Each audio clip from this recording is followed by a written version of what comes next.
Mesdames,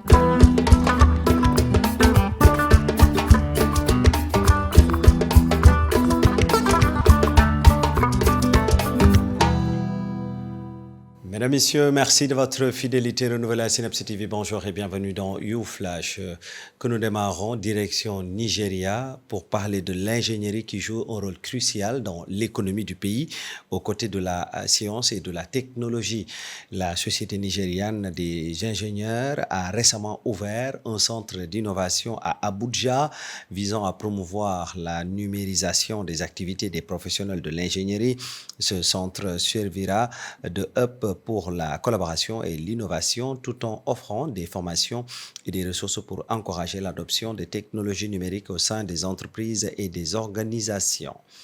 Et nous parlons du bâtiment qui est responsable de 37% des émissions contribuant au changement climatique, ce qui en fait une priorité environnementale. Le programme des Nations Unies pour l'environnement, en collaboration avec l'Université de Yale et des experts mondiaux, appelle à une révolution dans le secteur de la construction. Les recommandations clés incluent la réduction de la construction de nouveaux bâtiments, la réutilisation de matériaux et l'adoption de matériaux organiques comme le bois pour atténuer l'impact environnemental. Et dans le domaine de la santé, nous parlons de e-santé. E-santé, une start-up basée au Cameroun qui offre des services de médecine à domicile, de télémédecine et de médecine familiale via une plateforme en ligne fondé par le docteur Philippe Aïna, un médecin diplômé e-santé, vise à améliorer l'accès aux soins de santé pour tous les Camerounais. Voici docteur Philippe Aïna qui discute de sa mission avec bien sûr Afrique Média pour mettre en lumière son initiative. Regardez. Que désormais, on n'a plus besoin de se déplacer, on n'a pas besoin de dépenser de l'argent, on n'a pas besoin de quoi que ce soit. En un seul clic, on peut avoir accès à un médecin à son domicile ou par téléconsultation. Les téléconsultations, comme j'ai dit, une fois que le patient a pris rendez-vous, à l'heure du rendez-vous ou alors une heure avant le rendez-vous, il reçoit un mail. Notre application génère un lien vers une salle de consultation virtuelle. Cette salle de consultation virtuelle, il y a un lien pour le patient et un lien pour le médecin. Ce lien n'est détenu par personne d'autre au monde. Et il va automatiquement se supprimer à la fin de la consultation.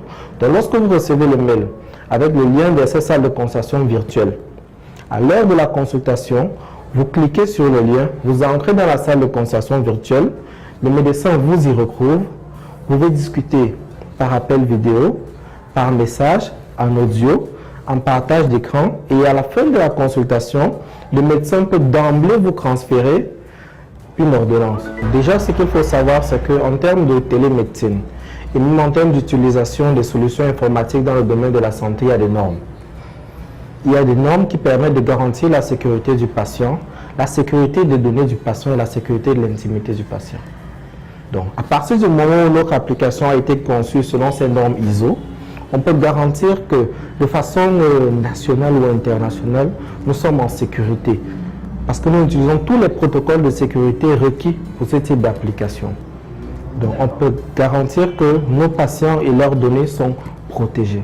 Et nous quittons Cameroun, direction Japon. Retenez bien la ville de Kumamoto qui a mis en place une solution innovante pour lutter contre l'absentéisme scolaire en fournissant des robots de téléprésence 2 mètres de haut aux élèves absents. Ces robots équipés de micros, haut-parleurs et caméras permettent aux étudiants de suivre les cours, de se déplacer librement dans l'établissement et de communiquer avec leurs camarades depuis chez eux, contribuant ainsi à réduire leur anxiété.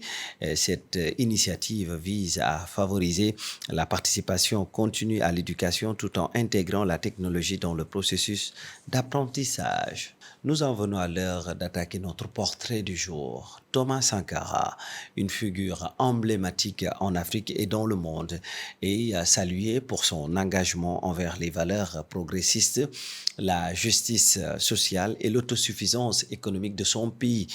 Son héritage perdure dans la mémoire collective. Plus de détails dans ce portrait dressé par Adjara Ndiaye.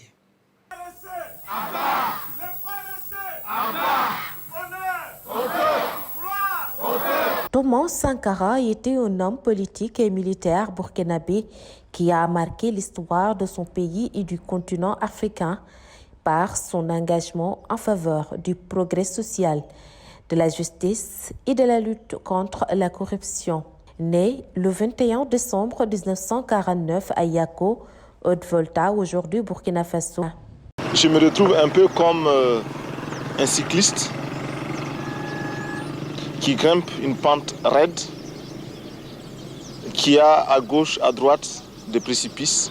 Il est obligé de pédaler. Pour symboliser la rupture avec le passé colonial et impérialiste, Sankara a renommé le pays Burkina Faso, ce qui signifie pays des hommes intègres.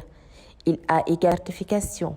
Malheureusement, le leadership de Sankara a été de courte durée. En 1987, il a été renversé et assassiné lors d'un coup d'État dirigé par son ami et collègue Blaise Compaoré, qui a ensuite dirigé le pays pendant près de 27 ans. L'héritage de Thomas perdure dans la mémoire collective et il est souvent comparé à d'autres leaders africains progressistes tels que Patrice Lumumba et Kwame Nkrumah. Eh bien, merci à vous, Adjara Ndiaye. Mesdames, Messieurs, ça en est tout pour aujourd'hui. Où que vous soyez, merci de l'avoir suivi. On se donne rendez-vous très prochainement pour un nouveau numéro de YouFlash. D'ici là, restez en compagnie de nos programmes. Merci et au revoir.